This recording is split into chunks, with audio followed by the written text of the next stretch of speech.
Hello hi viewers, welcome back to my channel. ഇന്ന് ഞാൻ വന്നിട്ടുള്ളത് നമ്മുടെ ബ്ലോക്ക് 4 യൂണിറ്റ് 1 അതിൻ്റെ സോഷ്യൽ മീഡിയ നെറ്റ്വർക്കിങ്ങിൻ്റെ ഒരു മൊഡ്യൂളാണ്.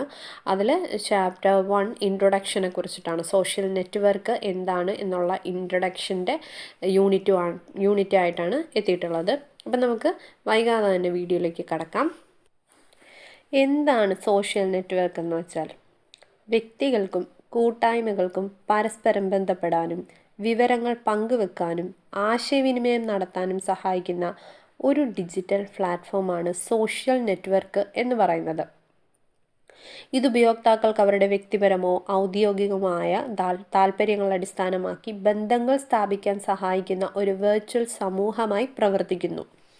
ഉദാഹരണത്തിന് നമുക്ക് ഒരുപാട് തവണ നമ്മളുടെ ഡെയിലി ലൈഫിൽ ഉണ്ടാകുന്ന എല്ലാ നമ്മളുടെ മെസ്സേജസും, അതായത് ഇൻസ്റ്റാഗ്രാം, ഫേസ്ബുക്ക്, വാട്സപ്പ്, ട്വിറ്റർ എന്ന് വേണ്ട എല്ലാം, ഇപ്പം നമ്മൾ എന്തെല്ലാം കാണാനും കേൾക്കാനും വേണ്ടിയിട്ടും അല്ലെങ്കിൽ മറ്റുള്ളവരുമായിട്ട് ഒന്ന് വിളിക്കാനും അവരുടെ കാര്യങ്ങൾ പങ്കിടാനും വേണ്ടിയിട്ട് എന്തൊക്കെ ഉപയോഗിക്കുന്നുണ്ടോ അതെല്ലാം നമുക്ക് സോഷ്യൽ നെറ്റ്വർക്കായിട്ട് കാണാവുന്നതാണ് അല്ലേ. ഇൻസ്റ്റാഗ്രാം, വാട്സപ്പ്, ഫേസ്ബുക്ക് പോലുള്ളവ. ഇവയുടെ പ്രധാന സവിശേഷതകൾ എന്തൊക്കെയാണെന്ന് വെച്ചാൽ, ഒന്നാമത് പറയുന്നത് പ്രൊഫൈലുകളാണ്. ഓരോ ഉപയോക്താവിനും ഒരു ഡിജിറ്റലായിട്ടുള്ള ഒരു ഐഡൻറ്റിറ്റി ഉണ്ടായിരിക്കും അല്ലേ, അതാണ് പ്രൊഫൈലുകൾ എന്ന് പറഞ്ഞാൽ. രണ്ടാമത് എന്താണ്, കണക്ഷനുകളാണ്. അതായത് സുഹൃത്തുക്കൾ, ഫോളോവേഴ്സ് എന്നിവരിലൂടെ ആളുകൾ തമ്മിൽ ബന്ധിപ്പിക്കുന്നു. പിന്നെ പറയുന്നത് കണ്ടൻറ് ഷെയറിംഗ് ആണ്. ഇതിൻ്റെ ഉള്ളടക്കം പങ്കിടൽ. അതെന്താണ്, ടെക്സ്റ്റ്, ഫോട്ടോകൾ, വീഡിയോകൾ, ആശയങ്ങൾ എന്നിവ കൈമാറുന്നുണ്ട് അല്ലേ. ഇടപെടലുകൾ, എൻഗേജ്മെൻറ്റ്, ലൈക്കുകൾ, കമൻറ്റുകൾ, ഷെയറുകൾ, മെസ്സേജുകൾ എന്നിവയിലൂടെ സജീവമായ ഇടപെടൽ സാധ്യമാക്കുന്നുണ്ട്. നെക്സ്റ്റ് പറയുന്ന ഇതിൻ്റെ ഒരു ഉദാഹരണം പറയുകയാണ് ഫേസ്ബുക്ക്. ഇപ്പോൾ മെറ്റ എന്നാണ് അറിയപ്പെടുന്ന ഫേസ്ബുക്കിനെ 2004 മാർക്ക് സക്കർബർഗ് സ്ഥാപിച്ച ഇത് ലോകത്തിലെ ഏറ്റവും പ്രശസ്തമായ സോഷ്യൽ നെറ്റ്വർക്കുകളിൽ ഒന്നാണ്. ഇനി പറയുന്നത് social network four small business. ചെറുകിട ബിസിനസ്സുകൾക്ക് സോഷ്യൽ നെറ്റ്വർക്കിൻ്റെ പ്രാധാന്യം എന്താണ് എന്നാണ് പറയുന്നത്.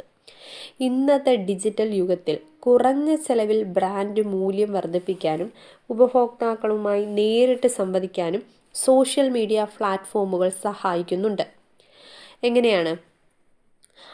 Mass reach and low cost.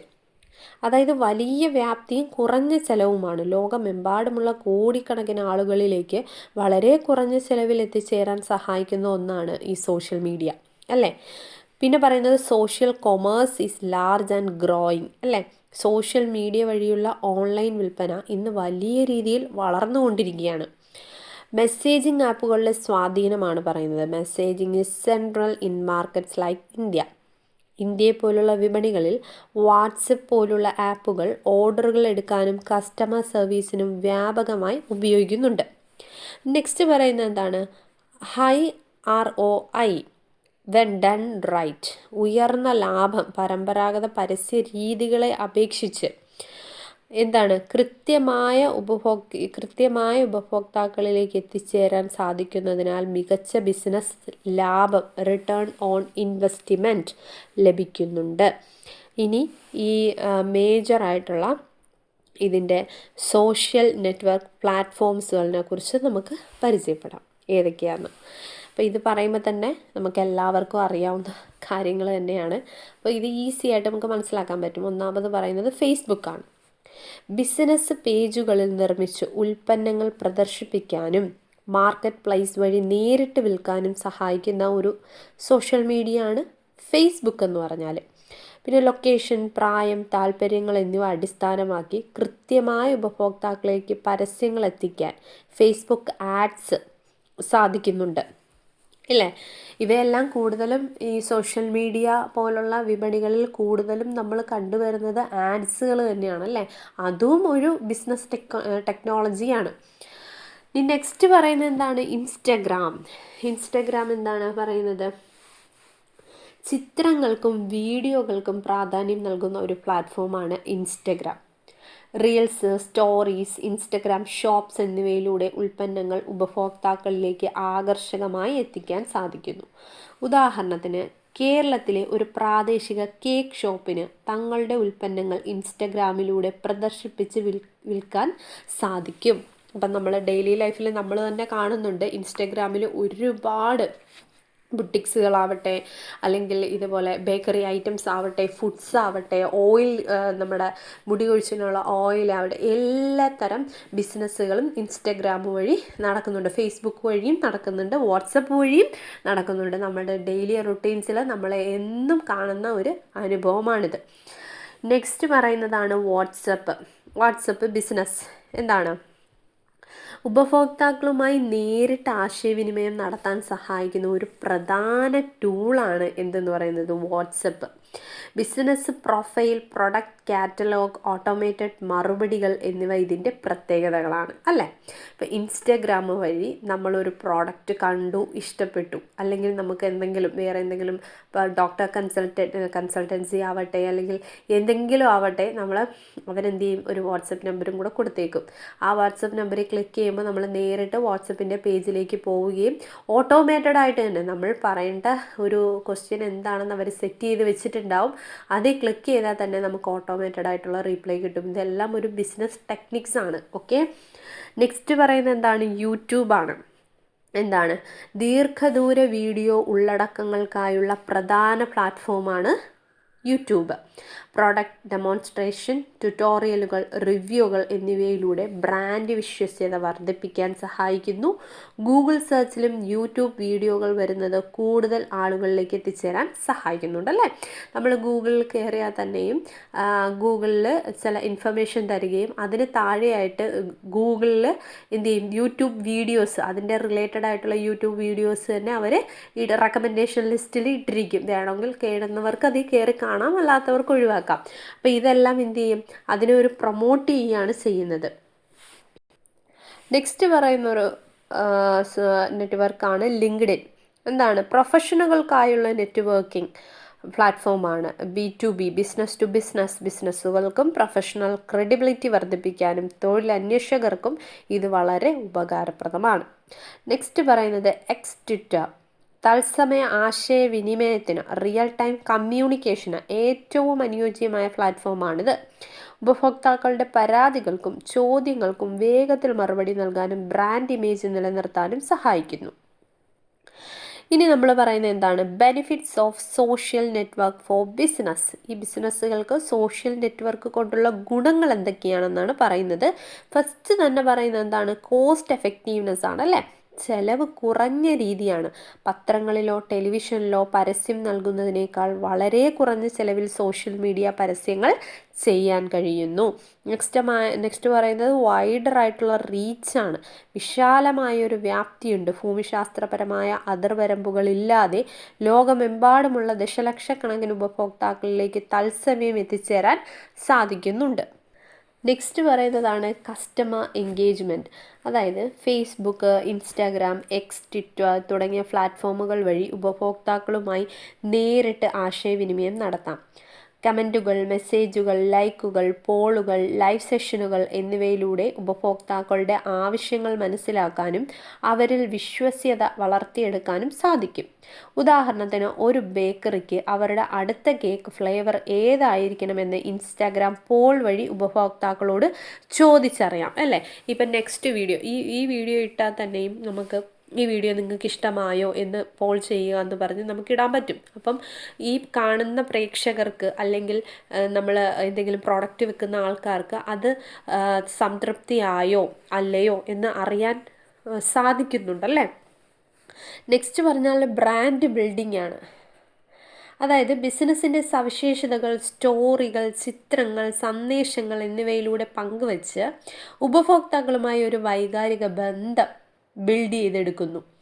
അതെങ്ങനെ? ഒരു ഇമോഷണൽ കണക്ഷൻ ഉണ്ടാക്കിയെടുക്കുകയാണ്. ഉദാഹരണത്തിന് ഒരു ഹാൻഡ് മെയ്ഡ് ക്രാഫ്റ്റ് സ്റ്റോറിന് അതിൻ്റെ പിന്നിൽ പ്രവർത്തിക്കുന്ന കലാകാരന്മാരുടെ കഥകൾ പങ്കുവച്ച് ബ്രാൻഡ് മൂല്യം വർദ്ധിപ്പിക്കാം. അങ്ങനെയാണ് പലരും എന്ത് ചെയ്യുന്നത്, ബ്രാൻഡ് പിടിച്ചു നിർത്തുന്നത്. അതിന് പിന്നിലുള്ള അവരുടെ കഠിന പ്രയത്നങ്ങളും അതിൽ പിന്നിൽ പ്രവർത്തിക്കുന്ന ആൾക്കാരുടെ കുറച്ച് കഥകളും ഒക്കെ എന്ത് ചെയ്യും, അടിച്ചുവിടും. ചിലത് സത്യമായിരിക്കാം, ചിലത് കള്ളങ്ങളായിരിക്കാം. ഓക്കെ, നെക്സ്റ്റ് പറയുന്നത് സ്പീഡ് ഓഫ് കമ്മ്യൂണിക്കേഷൻ ആണല്ലേ. ഓക്കെ, അപ്പം അത് പറയുന്നത് എന്താണ്, സ്പീഡ് ഓഫ് കമ്മ്യൂണിക്കേഷനിൽ പറയുന്നത് പുതിയ ഉൽപ്പന്നങ്ങളുടെ ലോഞ്ച്, ഓഫറുകൾ, അടിയന്തര അറിയിപ്പുകൾ എന്നിവ തത്സമയം ഉപഭോക്താക്കളിലേക്ക് എത്തിക്കാൻ സോഷ്യൽ മീഡിയ സഹായിക്കുന്നുണ്ട്. പിന്നെന്താണ്, നമ്മൾ ഒരു പോയിന്റും കൂടെ വിട്ടുപോയിട്ടുണ്ട്, അതായത് അനലിറ്റിക്സും ഇൻസൈറ്റുകളും.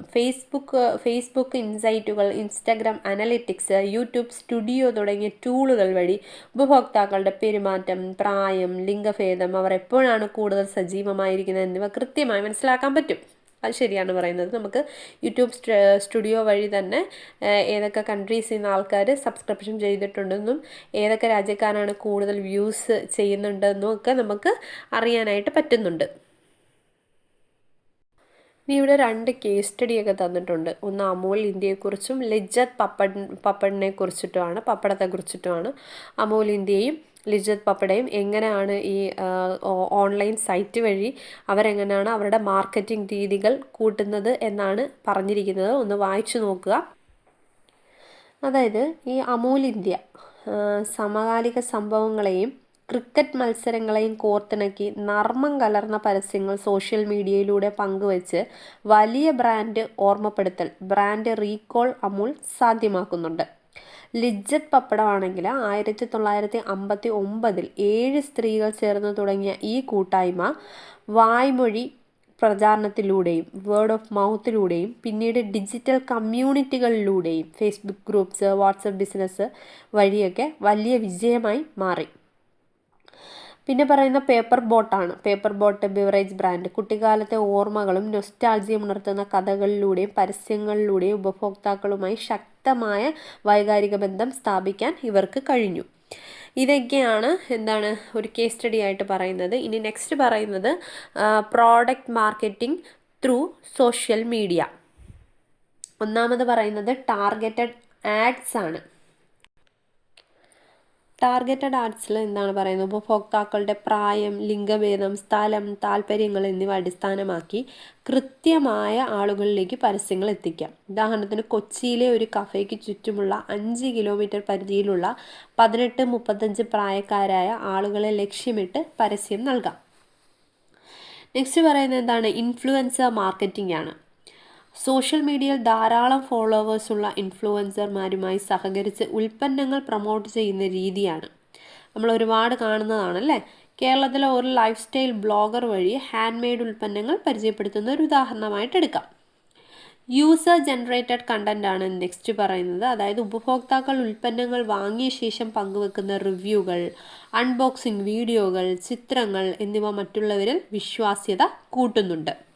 നെക്സ്റ്റ് പറയുന്നതാണ് എന്താണ്, കോണ്ടെക്സ്റ്റ് ആൻഡ് ഗീവ് അവേ, മത്സരങ്ങളും സമ്മാനങ്ങളും കൊടുക്കുന്നത്. സോഷ്യൽ മീഡിയയിൽ ലൈക്ക് ചെയ്യാനും ഷെയർ ചെയ്യാനും ആവശ്യപ്പെട്ടുകൊണ്ട് മത്സരങ്ങൾ നടത്തുന്നത് വഴി കൂടുതൽ ഫോളോവേഴ്സിന് നേടാം. തൃശ്ശൂരിലെ ഒരു ബേക്കറി നടത്തുന്ന ബെസ്റ്റ് കേക്ക് ഡിസൈൻ ഐഡിയ മത്സരം ഇതൊക്കെ ഒരു ഉദാഹരണമായിട്ട് എടുക്കാം. അതായത് ഗീവ് അവേ കൊടുക്കുന്നതൊക്കെ നമ്മൾ കണ്ടിട്ടുണ്ട്. ഇതൊക്കെ നമ്മൾ എക്സാമ്പിളായിട്ട് തീർത്തും പറയേണ്ട കാര്യമില്ല. ഇതൊക്കെ നമ്മളുടെ ഡെയിലി ലൈഫിൽ നമ്മൾ എന്നും കാണുന്ന കാര്യങ്ങളാണല്ലേ. അപ്പം ഇതൊക്കെ ഇങ്ങനെയൊക്കെ ചെയ്യുന്നത് എന്തിനു വേണ്ടിയിട്ടാണ്, അവരുടെ ബ്രാൻഡിനെ നിലനിർത്തുന്നതിന് വേണ്ടിയിട്ടും അവരുടെ ഉൽപ്പന്നങ്ങൾ വിറ്റഴിഞ്ഞ് പോകാനും നല്ലൊരു സൽപ്പേര്, ഒരു ഗുഡ് വില്ല് ആ ബിസിനസ്സിന് ഉണ്ടാക്കിയെടുക്കാനും വേണ്ടിയിട്ടാണ് ഇങ്ങനെ പ്രൊമോഷന് വേണ്ടി മറ്റൊരാളിലേക്ക് ഇൻഫ്ലുവൻസേഴ്സിനെയൊക്കെ കൊടുക്കുന്നത്. ഇൻഫ്ലുവൻസേഴ്സിൻ്റെ ഫോളോവേഴ്സ് ഒരുപാടുള്ളവരാകുമ്പോൾ അത്രത്തോളം ആളുകളിലേക്ക് അത് എത്തുന്നു എന്നുള്ളതാണ്. ഓക്കെ, പിന്നെ അത് നെക്സ്റ്റ് പറയുന്നത് എന്താണ്, brand building through social networks. Brand ബിൽഡിങ്ങിൻ്റെ പ്രധാന ഘടകങ്ങൾ ഒന്നാമത് സ്ഥിരതയാണ്, കോൺസിസ്റ്റൻസിയാണ് അല്ലേ. എന്താണ് അത് പറയുന്നത്, എല്ലാ പ്ലാറ്റ്ഫോമുകളിലും ഒരേ ലോഗോ, കളർ സ്കീം, ഫോണ്ട്, സംസാരിക്കുന്ന രീതി എന്നിവ നിലനിർത്തുന്നത് ബ്രാൻഡ് പെട്ടെന്ന് തിരിച്ചറിയാൻ സഹായിക്കും.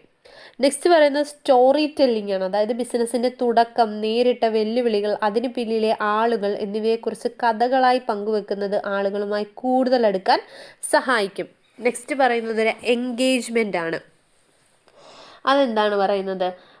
കമൻറ്റുകൾക്ക് മറുപടി നൽകുക, ക്വിസുകൾ നടത്തുക, തത്സമയ ചോദ്യോത്തരങ്ങൾ, അതായത് Q&A സെഷൻസ് സംഘടിപ്പിക്കുക. ഇവയൊക്കെ എന്താണ്, കസ്റ്റമേഴ്സുമായിട്ടുള്ള ഒരു റിലേഷൻഷിപ്പ് കൂട്ടാൻ, ഒരു ഇമോഷണൽ കണക്ഷൻ ബോണ്ട് ചെയ്യാനായിട്ട് സഹായിക്കും. നെക്സ്റ്റ് പറയുന്ന ട്രസ്റ്റ് ആൻഡ് ട്രാൻസ്പെറൻസി, വിശ്വസ്തതയും സുതാര്യതയും, കസ്റ്റമർ റിവ്യൂകൾ കാണിക്കുക, ഉൽപ്പന്നങ്ങൾ നിർമ്മിക്കുന്ന രീതി വ്യക്തമാക്കുക എന്നിവ വഴി സുതാര്യത ഉറപ്പാക്കുന്നു.